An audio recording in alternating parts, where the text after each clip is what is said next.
Welcome to the High Vibration Reset. I'm Ciara Conlon, and each week I sit down with interesting guests to share conversations that will challenge perspectives, spark new thinking, and help us grow in life, work, and leadership. Please follow us so that you can join us each week. My guest this week is Lou Redmond. Lou is a purpose guide and coach who helps people to bridge the gap between the work that they actually do and the work that they feel called to do. Lou experienced a profound awakening through meditation in his 20s, which led him to begin teaching and guiding others.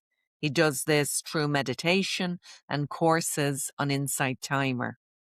His meditations have been played over 2 million times. Now, I really enjoyed this insightful conversation about purpose, peace, presence, and finding your truth. And I hope you do too. You're very welcome, Lou. Thanks for joining me in the High Vibration Reset. I'm so happy to be here. Thanks for having me.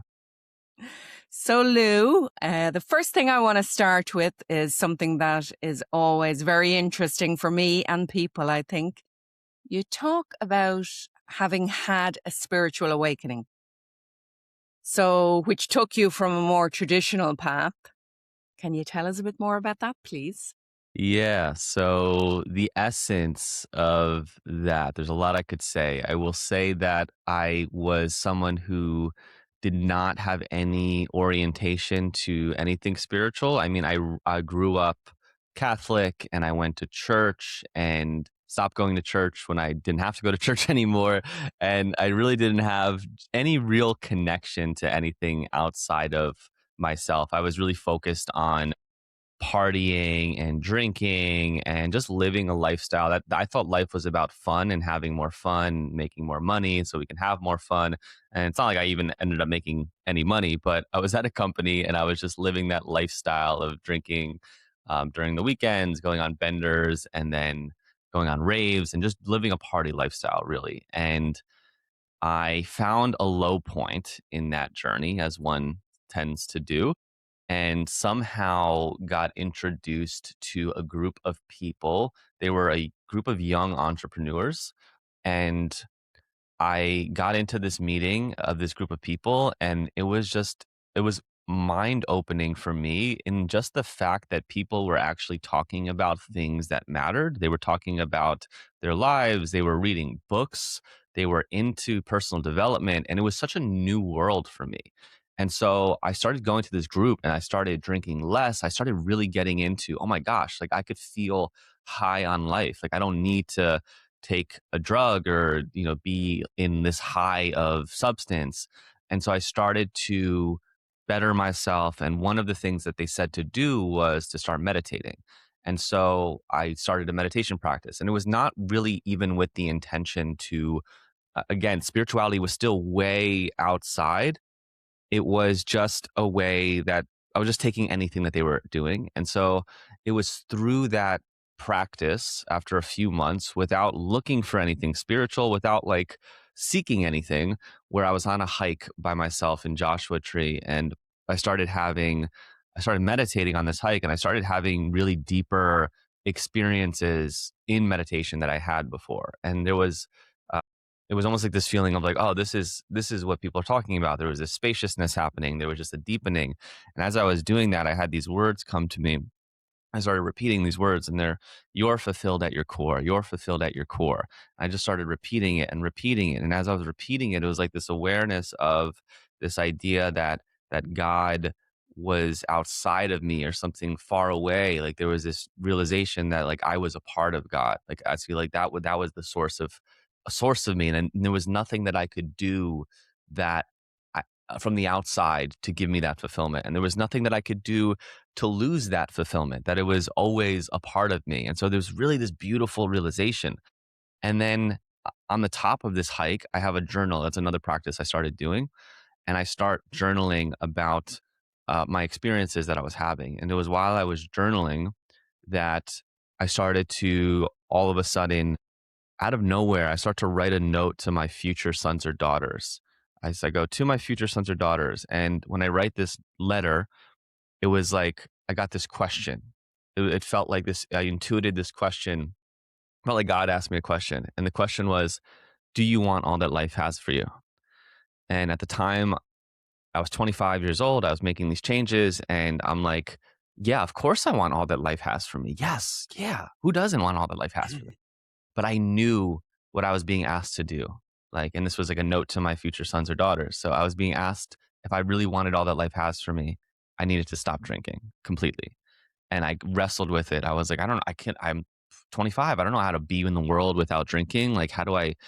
And so I wrestled with it for a while. But after a while, thinking about the man I wanted to be, thinking about the father I wanted to be, um, I committed to it, and I wrote in this journal, "I, Lewis Redmond, on this day, January 2nd, 2015, stopped drinking."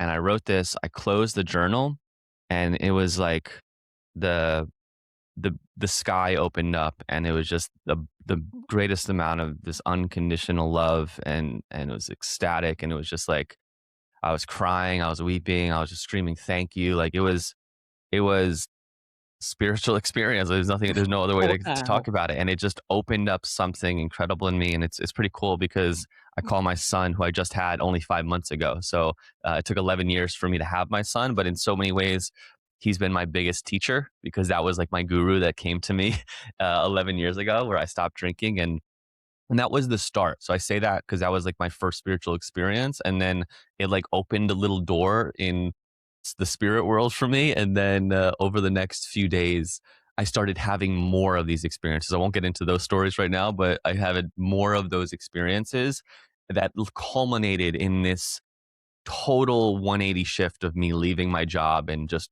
going out into the unknown. It was way crazy, but it was again, nothing that I was seeking. It just kind of Mm, found me, and eternally grateful. wow. Where to start there? Yeah. That's such a beautiful phrase. You were fulfilled at your core. And that was the first thing that just popped into your mind as you're hiking. Yeah, well, it was while I was meditating. I would pause and like Okay. meditate on the side and on like on a rock or something because I had this vision of like, maybe in my young bravado, I was like, I'm gonna be on the top of a mountain, like meditate because that looks cool because that'll be, so yeah, it was while I was meditating and I actually like having more of a deeper experience. It was actually I said it all in one, but it was two different sessions. The first one was I am fulfilled, and then the second one I did it was I am fulfilled at my core. Like the sentence completed itself. Yeah. And since then, Lou, do you feel that? Has that lasted, that Yeah, fulfillment? great question. Great question. At times, yes, yes, I do. And then I think we're all human, and I get into my own humanness and feel like I need to have this success or this validation. Or yeah, there's a lot of personal work that I've had to do and still have to do from that time. I think there's a difference between I think Ken Wilber talks about the difference between a spiritual state and level. Like, so like you can have these states and experiences and they can be really beautiful and profound, but we also have a lot of inner work to really to almost realize something that you touched. It's like, okay, I had a touch of this, but now I have to work to actually make this how I live, where I live from. And no, I would say no, I haven't. It's not an ever present. I'm not an enlightened master by any means. It's not an ever present thing, Glad to hear you're still but human for I get for the more of it moment. for the moment. Yeah, And listen, you mentioned the word there, God, a couple of times. So, what or who is that God to you in comparison to the God that you used to know when you went to church? sure. Yeah, it's interesting. I use God a lot more freely now, and I'm stop apologizing for it. I stopped Mm, giving like other words for it, which I totally allow, like not allow, like I'm like the arbiter. But if you use spirit, great spirit, I use great spirit sometimes too. Like I have things I like to talk about great spirit, universe, the source, like see, whatever you might use. I love a teacher, Richard Rohr, who talks about God as or Christ as another name for everything. Like, and I think we won't get into into that right now. But I actually, in having my experience, I have a deeper, I don't have a Catholic background that has like a lot of shame involved, or I don't have a lot of resistance to my upbringing. Like it was sterile, I guess. I don't know. Like I didn't listen to any of the priests. Like it was just whatever. We went to church. My mom still goes to church. She's pretty devout in that way.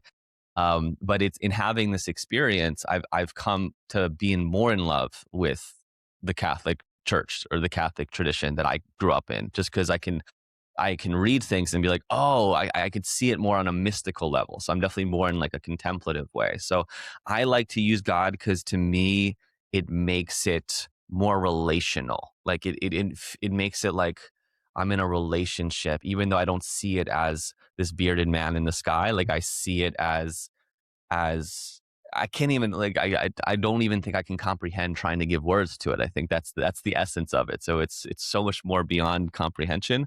But as a metaphor, I think no metaphor has spoken to that better, I think, than God. And so that's why I use it pretty freely. And from then, so at that time, you were working a 9 to 5. Yes. And how did that progress, Lou, into what you do now?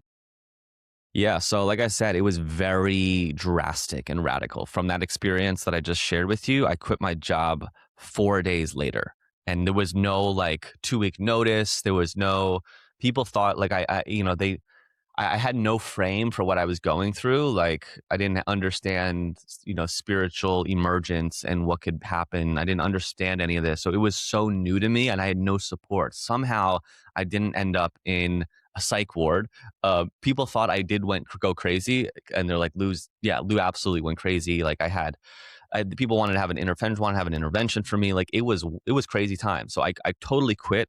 And it was at the time I thought I just had so much love. Like it was a big heart opening awakening. I've heard before, I've heard there's like different awakenings, mind awakening, heart awakening, gut awakening. Like this was a real heart awakening. So I just felt like I had so much love. Like just everything was love. And I just had love to give. I thought I was going to join the Peace Corps. Like I didn't, I thought I was just going to volunteer. Like to me, it wasn't even about, I'm going to make a living doing this, but it was in some ways because I quit a job right away. So I needed to figure out how to make things work. And really shortly, a month after that, I got into. I had someone I knew that was writing a book, and I was like, "Oh my gosh, I had this whole story, this whole transformative experience. I need to write about it." And so and then I started going to Toastmasters groups, and I learned about public speaking. And I'm like, "Oh my god, I can be an inspirational speaker and write books and like talk to people like that." So that was really what I was pursuing early on, and meditation was something that people were asking me, Lou, what happened to you? Like, and I would just tell them, meditate, you got to meditate. Like you can't believe like you just meditate a little bit and this happens. Like, because to me, it was somewhat not easy, but it happened very fast. And so people were asking me to lead them in meditation. And so I just started doing that. Like I just started meeting with friends or meeting with people I knew, and we would sit at a park bench and I would guide them in a meditation. And that eventually someone wanted me to record a meditation for them. And it was just so happened that I had just bought like this recording thing and I recorded a meditation for them. And then the app that I was using, Insight Timer, I saw that you could upload something. We're coming up on 10 years now. This was in October 2016. And I'm like, I saw that you could upload something on this app. And I remember, so I had a meditation I did, and I uploaded it the first day. It got like 2,000 plays. And I'm like, what is this app? Like, this is so wild. And so that was the beginning of just finding Insight Timer very synchronistically. It's Insight Timer has Mhm. played such a synchronistic role in my path and finding it at the time that I did. But it's still, I mean, there was no way to make money on Insight Timer for 3 more years. So there was still a figuring out. I've been so supported in incredible ways with these opportunities. Like the year after I quit my job, someone was like, asked me, he's like, Lou, you sure you're okay with money? But they gave me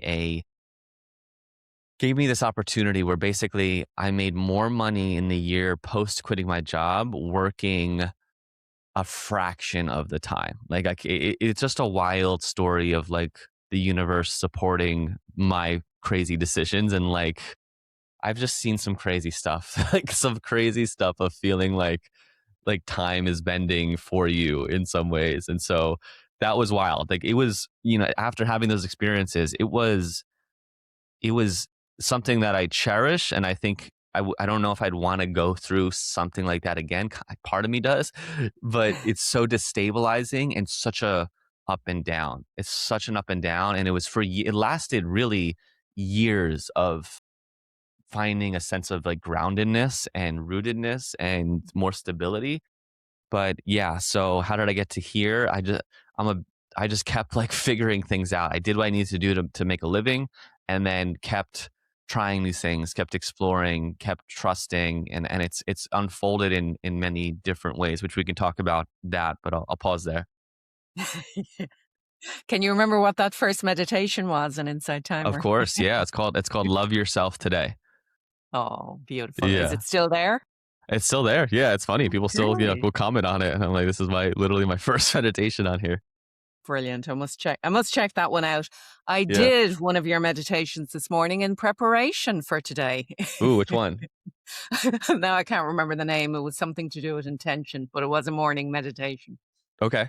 Was it the video? Beautiful. Yeah. Thank you. Oh, it was one. Yeah. So it must Yeah. be a new one with the video. Yeah. Yeah. Yeah. Brilliant. But I wasn't. I don't like the video. So sorry, I wasn't looking at That's you. okay. Yeah, I know it's a weird thing to meditate with a It video. is a bit of a weird thing. But so a lot of the work that you do is around purpose and helping people understand and figure out that. First of all, in your opinion, what is it? What is our purpose? Yes. And then you can let us know a little bit about what you believe yours is. Yeah, it's such a juicy question, and I can answer it so many different ways, and I do answer it a lot of different ways. I talk about purpose a lot. And if I'm taking if I take like the all purpose, I believe we are here to know who we are. And who we are is a spark of the divine. And so we are here to know God, to know, I'll use the other term, to know spirit, to know who we are in relation to that. And I think the journey of, of being that, of being who we are, is a journey of a lifetime, of Joseph Campbell would say. And so, like, knowing, realizing God within ourselves. And because I think that's ultimately the source of our fulfillment. And that's ultimately what's going to allow the next path to unfold. Like, if we're, I mean, it's a Bible verse, like, seek first the kingdom of God and all will be added unto you. And I think if we actually, yeah, look to experience and make that our highest, um, vision, then the work that we're here to do, which people often think about purpose as like the work that we're here to do, that becomes a bit more clear. That life, we don't resist against life. Like that sort of unfolds naturally where we are playing our role. Like, and I think that's the essence of more of an individual purpose. So when I talk about individual purpose, it's like, yeah, what am I here for? Like, what are my unique gifts that I can give? And I think saying to find your purpose is a bit of a, it's not the right, I use it, but it's also not the right term, because I think purpose is more of like a way of being, and we can bring our purpose into every moment. Like, we can just shift and say, okay, live your purpose right now. And it's an orientation. It's a way of being more than it is a doing.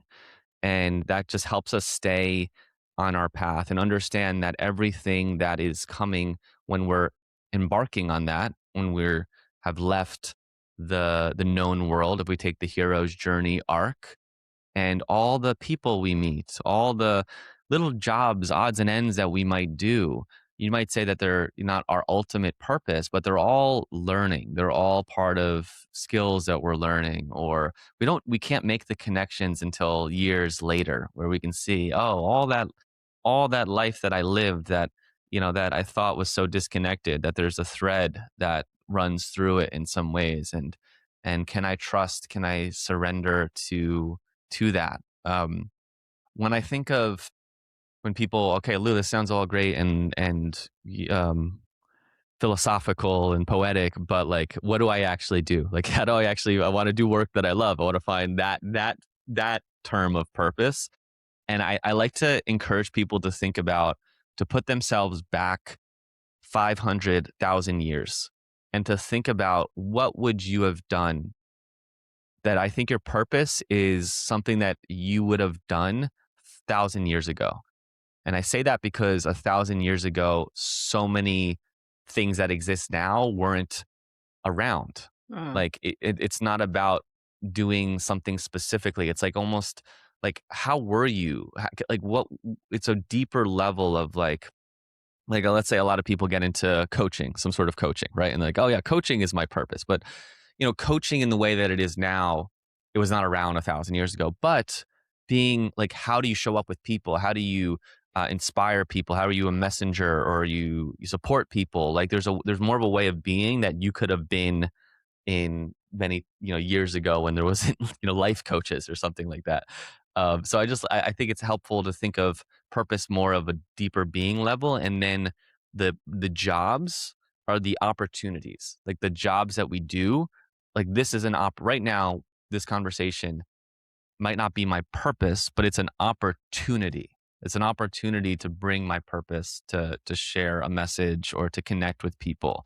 So when I get off this call and I have a client session, it's an opportunity to do that work. When I write an email, this is an opportunity. And so like the purpose lives in all of these different opportunities, and we have to get so I think we want to get so connected to like, there's just this one thing that I'm here to do. And I think we more have the gifts are a bit more less tangible. They're the gifts that we have to share, or I think are deeper than just one doing. And I see myself like when I see actually what my purpose is, if I were to name it, like underlying is to inspire. And so inspiration to me, everything else is a medium for inspiration, whether it's creating a meditation, whether it's being on this podcast, whether it's writing an email, that they're all vehicles to inspire. And I can bring that to whatever I do. And I can bring that to, any circumstance during the day. Like I don't have to be making money or having it be my business to be an inspiration or a source of inspiration. Beautiful. Yeah. One of my first meditations that I did, it was when I was studying coaching, and we were guided to a meditation, Who Am I? And it was the most visceral response that I've ever received in a meditation. Was a swinging beam came in from the right with the word teacher on it. So but since then, I have done, and before then and since then, so many different types of teaching. I teach in corporate environments. I teach on a one-to-one level. I have done so many different things. And I think for me personally, there's been times where I felt I don't know what my purpose is, because it could be this, and I like to do this, and I like to help people here. But I think in recent years, I've realized what you've just said. It's about wherever I am. If I was back at the campfire, I'd be helping others understand how to light the fire. Yes. Yeah, it's great. um, And yeah, and I think and there's so many of us to do similar things, but teacher for me actually that word's never really resonated. Like I've taken that role for sure, but I'm always like, yeah, I don't know. There's something about it. To me, I'm more of, yeah, just like I'd rather be like the motivational messenger rather than like I'm going to teaching you something, even though they can go hand in hand for sure. well, I think as well that word, and it could be sometimes that word is seen, especially actually in the career that I have, coaching. When you are a coach, you should not be teaching. So there is a distinction there that for a while that connection got a bit murky for me, because I'm not supposed to teach. I'm supposed to guide people towards. But yeah, we shouldn't get too hung up with words either, I think. Um, but you said that, and I've heard that said, that your purpose is how you are. It's about being. And I think that it's a beautiful but difficult thing to understand for a lot of people, because it is really, yeah, Yeah. you're going to say something, Lou. Yeah, for anyone listening that has that difficulty, and this is something I've been watching. I don't know if you follow or been watching. He's been really blowing up over the last year, I would say. But Joe Hudson on YouTube, he's a master coach, brilliant for any coaches listening. Like watching him coach, he does a lot of demo sessions on YouTube, and he's just I've never seen someone cut through and just a master. And he has some people that end up asking him about purpose, and his always response to that question when people are like, I just can't seem to find my purpose, is live your purpose right now. So saying that for anyone listening, like right now, you right this moment, like what was that feel like? What would that feel like? How is your body showing up? What are you noticing in your body? And so you might have a tension, and it's like through that tension, okay, what's that tension about that you're not really letting yourself feel? And so it's like really more of an inward opportunity to say, okay, okay, if I can work through that tension, I can be in my purpose, and then be from being, I really believe our life unfolds. Like this path is, not one of, I think the essence of also trying to find purpose is coming from a scarcity. Is coming from some kind of lack in some ways of like, I'm not enough right now, or I don't have everything. And once I get that, then I'll be enough. And I think the journey is really more about not is more about unfolding and expanding. So feeling the enoughness and the everyness and the everythingness of how we are and who we are now. And then from there, having new things unfold and expand and becoming more and more and more rather than filling and needing to find something, but just our purpose is unfolding. It's unfolding beyond our eyes. And in the unfolding process, it feels or can feel fulfilled and enough and joyful as we're figuring it out. Man, I think about sometimes in that years where I'm working this other gig and I'm trying to like find, how do I make this work in the world? And it was so much fun. Like it was so exciting. Like I was doing it. I wasn't making a living or making money, but it doesn't mean, like, to me, it's as joyful and fulfilling in ways as where I'm at now. Like there's almost like a nostalgia for the young guy on the come up, and so it's just enjoying. Like it's really about, how am I not enjoying this process? Because if you're not enjoying this process, getting there you're gonna create some other place where you're not gonna enjoy it, and you're gonna need the next thing, and then you're gonna need more money, and then you're gonna need whatever it might be. And this is not to say these things aren't important and they'll come, but really understanding that our job is to be okay now and look at the ways that we're not okay now as our work. So that's the thing. I think the phrase can sometimes, or it's probably not the right phrase, finding your purpose, the same as finding happiness. There is that connotation that there is a striving. And I know I've spent most of my life striving, looking to achieve, to try and do the next thing, which has moved me farther away from myself and to finding, as you said, that spark of the divine. So, have you any advice for how to stop that striving, or how Mm. to step more into what you say, allowing the expansion? Yes. As an Enneagram 3, I don't know if you know the Enneagram, but that's my for sure my nature is to seek worthiness, seek value in achievement. And so I've had to notice those parts. And I think for me, having, especially in coaching work, having a parts work frame can really help with working with this, to notice the part of you that strives. So just creating some separation between you and the striver, and then having a conversation with the striver. What are you what are you trying to do? Okay, the striver is probably trying to help you look successful, be successful. Okay, great, thanking it for what it's doing. It really has the best interest in mind. Yeah, thank you so much, Striver. I see you trying to make me do good in the world. You're trying to make me look good and get successful and have all the things. Wow, what a great intention. So you honor it for that intention, and you go a little deeper and say, okay, well, what are you afraid will happen if I don't look good, if I'm not successful? and then trying to work with it and see, well, I'm afraid that you're gonna feel shame.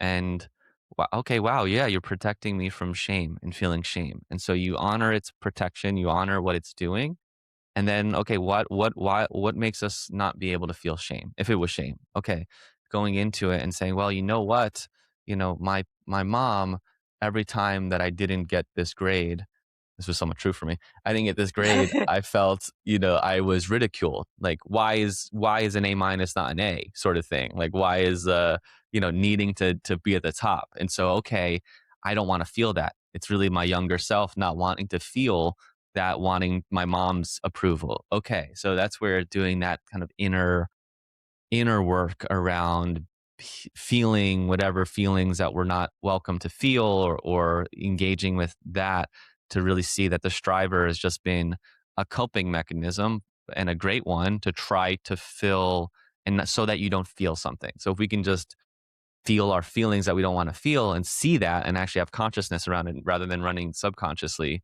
then it doesn't have that same hold. Like, once we see its intention and once we bring awareness to it, often it drops a little bit. It might come back, but we can keep working with it. We can keep noticing it there as our striver part, to make this simple way to work with it. So, not be afraid of the emotion. Yes, Uh, yes. and I suppose, would journaling be a way to process what you're talking about there? You could totally do it through journaling. Yeah, you do it through journaling. For me, I personally need someone else to guide me through it often. Like, it's hard for me to really let go when I'm doing that myself. But journaling is a total practice of like having that conversation and slowing down and really trying to let it speak to you. So it's a really it's a conversation with our subconscious. And so trying to like not force the answer from you, but letting it kind of bubble up uh, from our subconscious as we're asking that question. And so, yeah, you could totally journal to do that. And if we flip that around to the other side, so one way is trying to accept the striver, or Hmm. that process that um, may be getting in your way. From the other angle, so can we develop more, Lou, the person who is open, who allows the flow, who accepts whatever will be?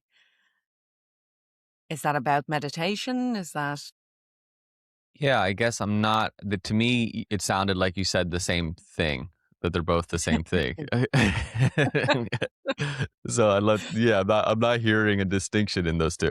okay? Yeah, yeah. You might be right there. Yeah, yeah. We're accepting. Yeah. Okay. Yeah, I mean, the openness. Yeah, I mean, if it's really just how triggering it is. Like, that's the thing. Like, how triggering is the need to strive, right? If it's really charged, one way to work with it might be a little bit like the way that I explained.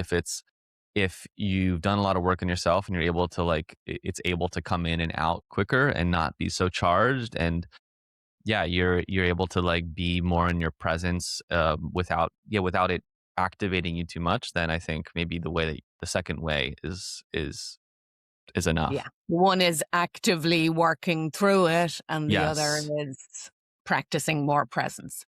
Yes, totally. Yeah, Yeah. I think they're working at it from different, depending on the person and depending on, yeah, I'd work at that from a different angle, like, too. So it's like, yeah, for sure, just drop into, if you can just access a state of presence, and stay there, then yeah, you can watch that striver just kind of float away, or it won't even be there.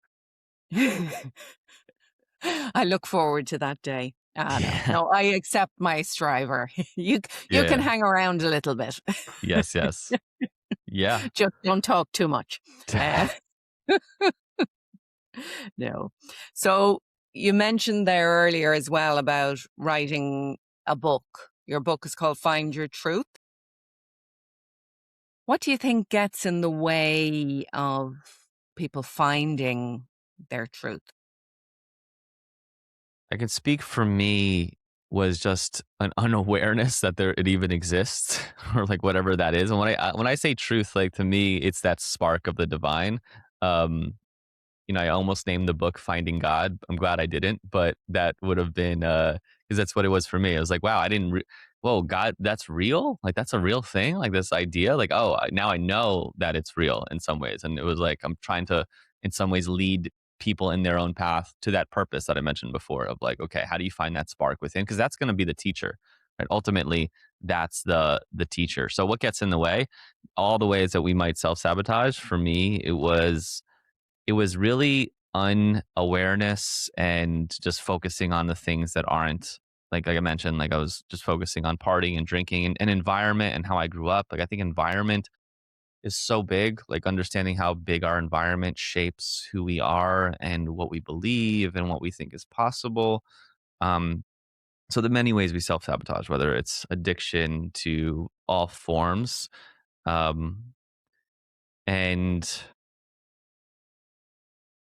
yeah, just it's interesting because it's like it's hard to, okay, if you're unaware, it's hard to like, oh, well, I'm unaware, now I'm aware, and now I'm not, not blocked. Like it's hard to open that up. And for some people, like I trust it's everyone has their own time or timeline. And like sometimes we have to trust people's timeline of what that might be and their own process and their own journey. Um, yeah. So, do you think then, which was a question that popped into my head earlier and I didn't ask it, that everybody has the capacity to find that spark? I think it's the core of I think it's at the core of who we are. So yes. Yes, I think we in some way came to this world with that seeking. I think it's what everyone is seeking without knowing it. Like why do you go to a sporting event like, the root for your team? It's like I want to be in something greater. I want to be a part of something greater than myself. I want to be a part of, it's a pseudo um, it's a pseudo and very it's fun and exciting, but it's a very lacking experience for the actual experience of being a part of something greater than yourself, like knowing you as something greater than yourself. So, yeah, I think it's at the core. I think it's at the core of even people that are would call themselves atheists, right? We're all seeking something. We're all seeking, and so that whether it's conscious or unconscious, I think there is that if we don't even realize what we're seeking is that like we're so yes, for sure.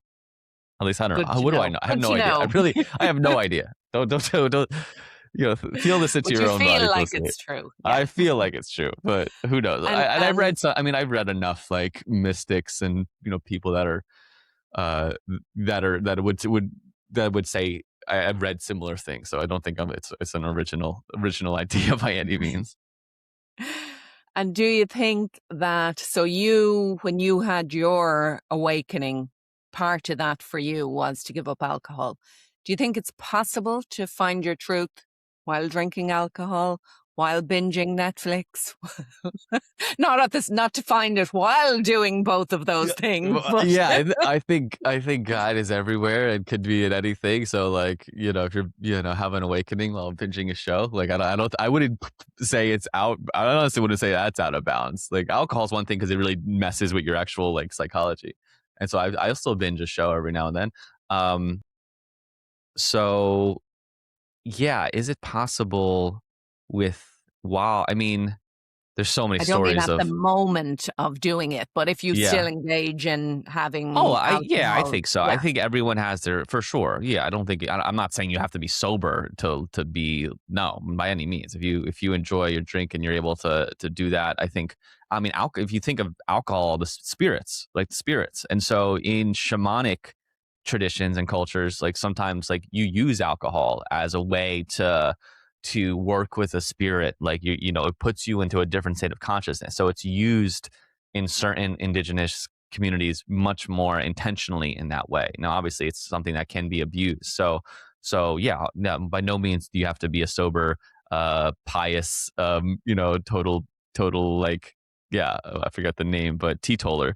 But that was just more my path and my lineage and my father's side of just the alcoholism. Like that was my thing. That the wound that I'm working through. So everyone's gonna be different. very I think good. the wound. I think one thing like how do we find it? It's look at the wound, and that's been a core teaching for a lot of people, and a lot of like where your wound is, as it's been said, is where your genius lies. Like if you go into your wound, your deepest wound, that's where your deepest gifts are. And so for me, yeah, there was a lot of wounding around alcohol, and so in transforming that, I feel like there's been a lot of gifts. And I don't work in sobriety really, like it's not because I don't really have a traditional story of going to AA and going through the steps, which I think AA is an incredible, one of the greatest spiritual organizations ever, arguably. Um, but yeah, it was a wounding that was able to be my by committing to something was able to be my biggest transformation. So, how does somebody know what their wound is? Yeah, that's a big question. I think the things that are coming up, probably the area that feels most scary to go in yourself, or the things, the patterns that you might find yourself in. I think it's hard sometimes to figure that out by yourself. And then going on, I know there's been retreats that I've been on where that's been a theme of like, going into the wound. So like finding other people that are exploring that and getting support around that. It's might be hard to see it in ourselves, but it's yeah, maybe even just I'm a big believer of like just being with the question of just having the question around, yeah, what is my deepest wound? And just walking and letting that question work on you. Letting that question work on you, whether it's through your journaling, through your sleep, through your dreams, like asking that question right before you go to sleep and seeing what comes. Yeah, I suppose it could be the things, as you say, the patterns that we fall into that are not healthy or not helpful, or the person who feels that they're consistently bullied or constantly finding the wrong partner. sure. Um, so that can Yes, be a way to kind of look and see, is it this? Is this my totally. lesson? Yeah. Totally. Yeah. You have a course on Inside Timer called Unshakable Peace. Is that even possible? Yeah, so great question. And in the ultimate sense, when I think of unshakable peace, it's being able to, with whatever happens, and I say this as like there's so many things that I haven't experienced that I couldn't know. Like now as a parent, like I don't know what it's like to lose a child. And so when someone is in that experience, like I can't am fully know that experience. And I hope I never have to know that experience. And so you could say, well, how does a grieving mother who lost their child find unshakable peace? And so I just want to say, like, I don't know. I don't know that answer because I haven't experienced it. But my intention and my belief is that when God is working for us, and I heard this recently, which I really love. And if we feel like God's not working for us, like we might say it's against us or like things aren't happening, God is working on us. And so to really take life, all of life that happens, all the challenges, all the grief, all the pain, and really make the decision to see um, what how we can grow from it, how we can learn from it, how this is maybe the most painful thing, but can also be something that is a source of light for many other people. Like how many times do people lose, let's say, let's continue with this, losing a child, and then, create a cause to help that condition and help a lot many. And so we don't like in the great, all there is like, we don't know, right? There's so much strife in the world. And I love Joseph Campbell's line of, the world is a mess. It's always been a mess. It'll always be a mess and it's perfect. And like our job is not to change the world, but it's to like change how we be in the world. And so the suffering is, Ram Dass would say, suffering is grace. And so can we meet our suffering with grace and see it that it's stripping away things. And so that's what I'm getting at with unshakable peace, meaning like no matter whatever is happening, at some point, maybe it takes years to find that silver lining. to come back to like, oh, finding peace of it. So in an everyday sense, no, but in an ultimate way, that's the intention. Like that's the goal, is to really see that, okay, well, if this world is just a dream, if this world is just transient, and the real is is is heaven in some ways. The real is spirit. Okay, well, this is not all there is. Okay, so can I let go of my idea of what's right and what's wrong, and what's good and what's bad, um, and and just see how I can make this make grow from this situation, and make this even better, and make myself in some ways more. Suffering connects us more to God. It's how humility and gratitude. Humility and gratitude are going to bring us on the path. Like if you can just, and I continue on my journey to have to get punched in the face and get humbled, because the humility to realize that we don't know, or that we don't have things in control, and that humility, that way of being in the world that is humble, is how we're closer to the humility. Comes from hummus. Hummus is of the ground, of the earth, right? To really be in that perspective of the earth, and from the earth, everything you look up. Like you're not you're having that sort of understanding. You're not feeling like, look at me, like, pride, like I know what I'm doing. You're like, I don't know. And yeah, suffering in some ways can be forced to bring us more into our hearts. And yeah, having the compassion with the whole world, like the whole world of suffering, which can open our hearts and open ourselves to more of our relationship to something greater than ourselves. So yeah. So, as a new father, you have a beautiful little 5-month-old boy. How do you find your inner peace on a daily level? So, how do you come back to Yeah, this one I'm not as grounding? good at. This one I'm not as good at. I'm good at, like, and this has always been a thing. I tend to take bigger things that happen with more presence, like, but the little daily, like, this is not going right. Like, I'm a little bit more charged by that. And yeah, if you would have saw me, and sometimes during my day, I'm sure you'll be surprised of the person that's speaking here.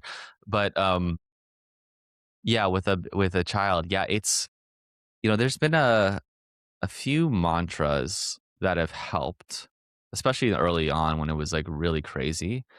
And my wife actually said this mantra of in some ways, what you're getting into in parenting. At least I thought I knew what I'm getting into, and no is going to be hard, and that this is a privilege. So trying to keep reminding myself, like, well, what a privilege to be in this experience. Like just seeing everything as a new experience. Like, wow, how connected I am to all the mothers and the fathers in the world. Like, wow, now this is such a new experience, and can I that this is a privilege.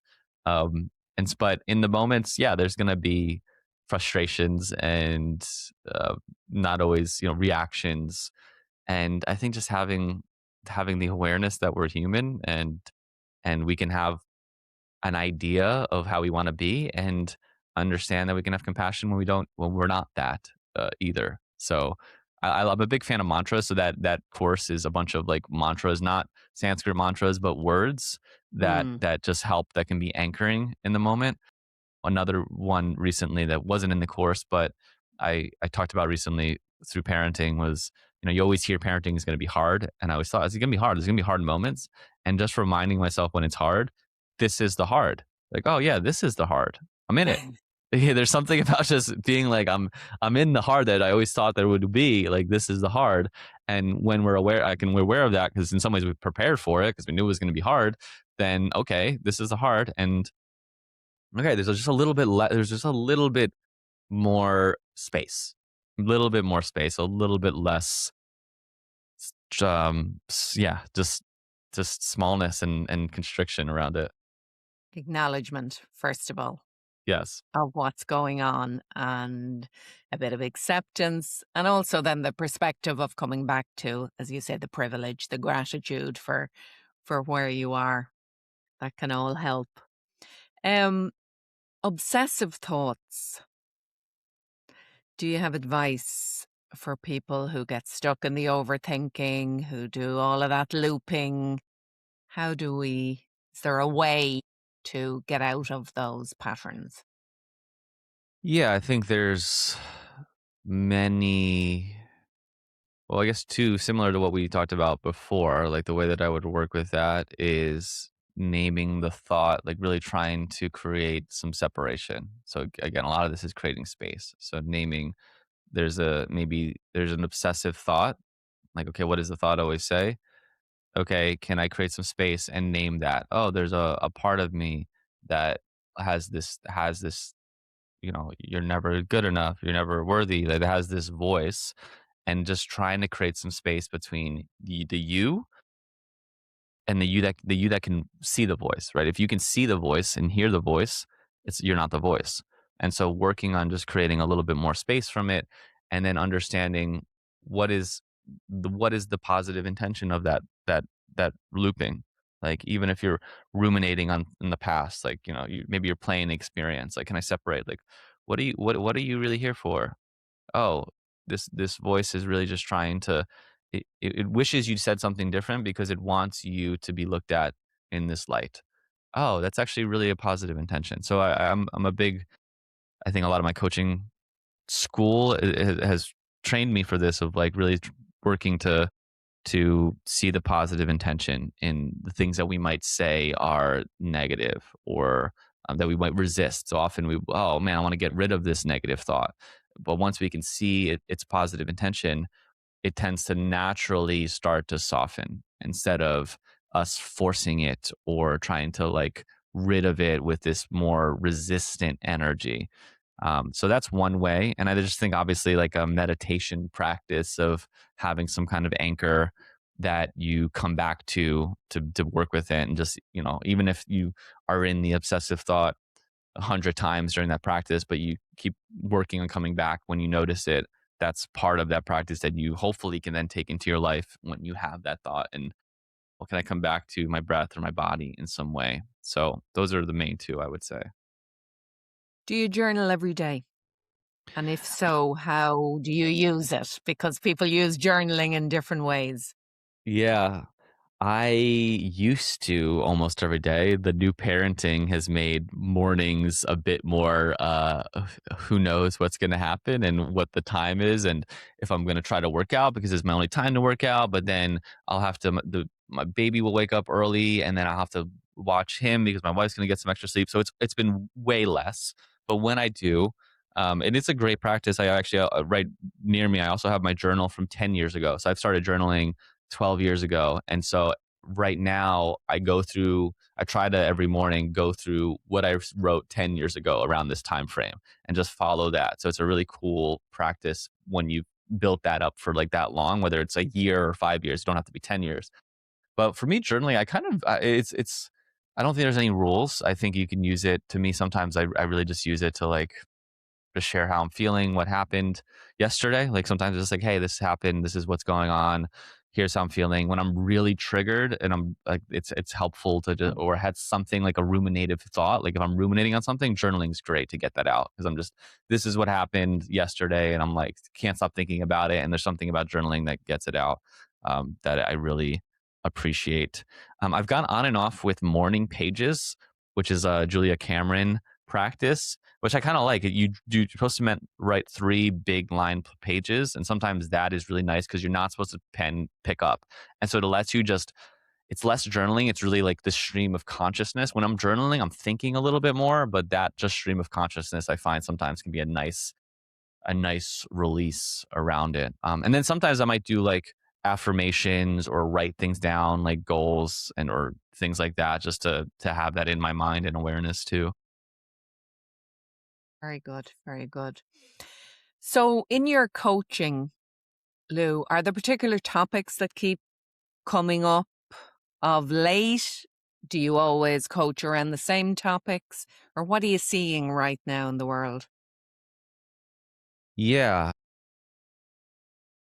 I would say, I mean, my work has, I used to work with people at a much, well, I mean, I work with people on a range because people are human and they have things coming up. But with regards to people and the work that they want to do in the world, and a lot of the self doubt. I think one of the main things that I work with is the self doubt that people have of their own capacity, right? Their own abilities, their own skills. It's so easy to fall into thinking that we have not much value to offer, or that, well, everyone's doing it already and who am I, or I'm too old, or yeah, those stories of just almost like a lack of self-worth and self-empowerment. And I would say that that's definitely a theme that comes up with, for sure, if someone's having that same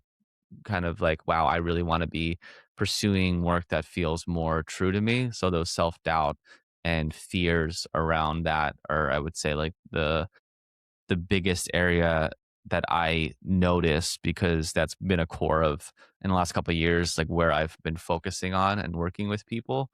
Um, yeah, I'll say there, like I've coached many people on many different topics, from relationship, um, yeah, I've been fortunate where I didn't have to like niche like a lot. Like I've just, people find me, and I work, and I can work with a lot of people at different things. But that's, I know I'm sure you understand, like, having a more specific niche and focus can be helpful to for bringing those right people into you. So I say, like, right now it's more focused on helping people be the bridge, working through the uncertainty, and it's really just based on my own experience, of working through the uncertainty of how do I go from work that drains me to work that lights me up, and what that work might be, and finding, yeah, helping people on that same process that I went on, 11, 12 years ago. So you've probably answered it already, but what would be that first step for people? So that those people who have that doubt, who want to make a change, but are feeling kind of that stuckness. Yeah, they would have to hire me as a coach, I would say. No, I'm just kidding. That would be for that's my subliminal pitch. Um, the first step is the awareness that it's possible, and being, like I said, being in the questioning of it, being in the what is, what am I here to do? Show me, like being in prayer, like really being in prayer around it, because I could give you the strategy and say, well, you have to do this, but I really, I come more and more that I'm more of like, that God's the strategy, and like, can we orient with that, and then listen to the signs that are coming into our life, listen to the synchronicities, or like, what's that next step, rather than the 7-step blueprint, and strategy. I find that hasn't, yeah, way more of like the longer approach, and realize, like, one of my mantras is slow, juicy growth. Like that, you don't have to do this in a year. And some people might want to, because they want to quit their job. Like, just if you want to find your life's work, like, be willing to work on it for life. And so let yourself, yeah, give yourself the time, and enjoy it. Like, enjoy the questioning, enjoy the unfolding of it. So I don't know if that's super helpful, but that's what I It got. definitely is. It might be just one of those things people aren't ready to hear yet. That slow down, be still, all of those things that I knew 20 years ago, but I wasn't prepared to do. Um, Yes. and I'll say, from my perspective, until I did or started to create the little bit of space, things stayed a bit confusing, and there was a lot more stuckness than there is now. The moment you allow the space, um, life does start to move more, and things come your way, rather than um, having to fight to find them. Yes. So yeah, very good. So I'm going to encourage all of the listeners to check you out on Insight Timer, because a lot of the topics we spoke about, you have courses and meditations for free, and some of them are with, of course, the subscription for Insight Timer. and not just those topics. I know you have meditations on anxiety and lots more juicy stuff. There's everything. There's almost Yeah. everything I've done for sure. For the last 10 years, he's been Yes. working hard to help us all out. So, Lou, look, thank you so much for joining us, and we wish you the best of luck with your parenting as well as your future career. Yeah, thanks so much for sharing your wisdom. Yeah, thank you, Kara. So great to be here. Thank you so much for listening to this episode of the High Vibration Reset. I hope this conversation gave you plenty to reflect on and maybe opened up a new way of thinking about your life and work. So make sure you check out Lou on Insight Timer. I highly recommend his meditations and courses. If you enjoyed this episode, please hit follow, share it with somebody who might need to hear it, and I'd love if you left a review. Until next week.